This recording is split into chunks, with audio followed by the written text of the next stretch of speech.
Alright, in this video we're going to be talking about trench warfare and how it really decimated a lot of lives in World War I. So before we dive into trench warfare, we have to know what it is, and I will explain to you what it is. Trench warfare was a type of, battle, it was like a battle tactic used by generals in both sides of the war in World War I.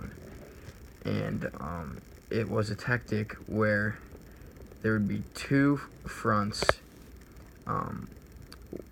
both enemy fronts, and one front would dig a giant trench, like a literal trench, and there would be many trenches like behind it with more soldiers and stuff like that, facing the other front where they would dig trenches too.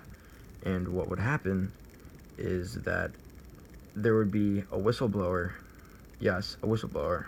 It would be a general a lot of the times.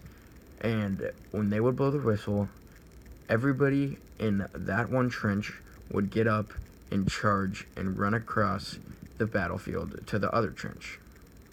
And this is where the battle tactic really kind of failed for the attacking side, because when you're charging an immovable front like a trench where soldiers are posted up with guns and other firearms facing you, like, you're gonna get destroyed. And this really led to a lot of lives being lost.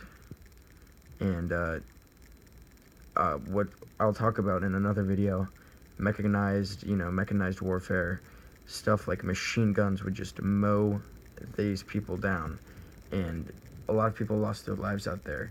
And the other trench was not the only thing that these soldiers had to worry about when crossing the battlefield.